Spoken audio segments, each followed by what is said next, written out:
Coucou et bienvenue sur ma chaîne Maïcha Mazouri. Cette vidéo sera consacrée à une personnalité de la diaspora africaine. Plus précisément, il s'agit d'Anton Wilhelm Amo, qui est un philosophe et juriste afro-allemand. Né vers 1700 au Ghana actuel, Anton Wilhelm Amo fut réduit en esclavage en bas âge et emmené en Hollande, puis donné en cadeau à un duc allemand. Le jeune Africain s'est distingué par ses capacités intellectuelles. Il a donc reçu une bonne éducation et a pu aller à l'université. En plus de l'allemand, il parlait également le latin, le français, le grec, l'hébreu et le néerlandais. En 1727, il étudie la philosophie et le droit à l'université d'Halle. Anton Wilhelm Amo obtient 2 titres de docteur et enseigne dans les universités de Wittenberg et de Jena.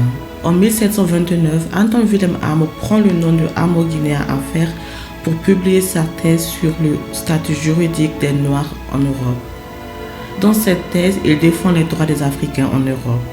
Son nouveau nom signifie Amo l'Africain de Guinée. Il a donc revendiqué son identité africaine.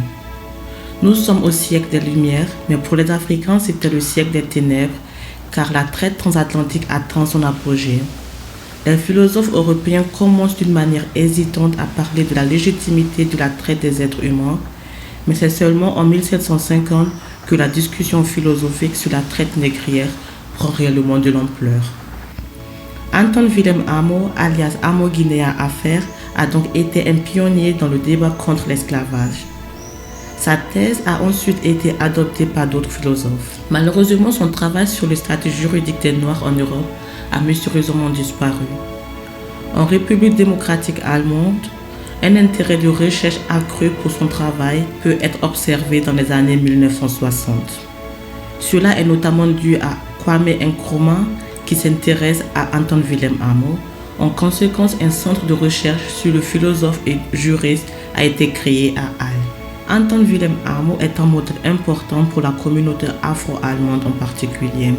En 2018 par exemple, des militants afro-allemands à Berlin ont appelé à renommer la Mohrenstraße, rue des Morts, en rue de Anton Wilhelm Amo afin de garder son souvenir et son histoire. En 1748, Amo Guinéen Affaires quitte l'Allemagne car le racisme et les moqueries qui y sont associées deviennent insupportables.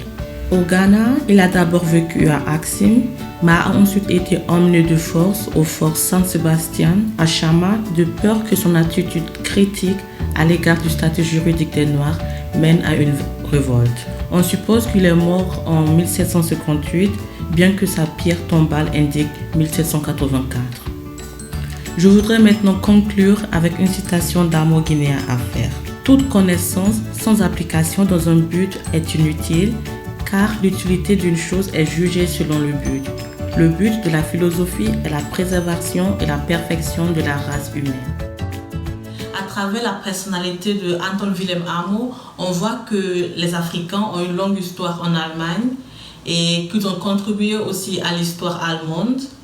Ce qui est vraiment dommage, c'est que sa thèse sur le statut juridique des Noirs est disparue. Ça aurait été vraiment très intéressant de comparer ses propos à la réalité d'aujourd'hui et de voir si ces propos sont encore d'actualité ou pas. Moi, je pense qu'on retrouvait vraiment beaucoup de réalité pour notre époque maintenant, parce que le racisme existe encore aujourd'hui. Certes, il n'y a plus l'esclavage, mais il y a encore d'autres formes de racisme qui existent ici en Allemagne. Et voilà, c'est la fin de la vidéo. J'espère que tu auras plu. Si c'est le cas, abonne-toi et à bientôt sur ma chaîne.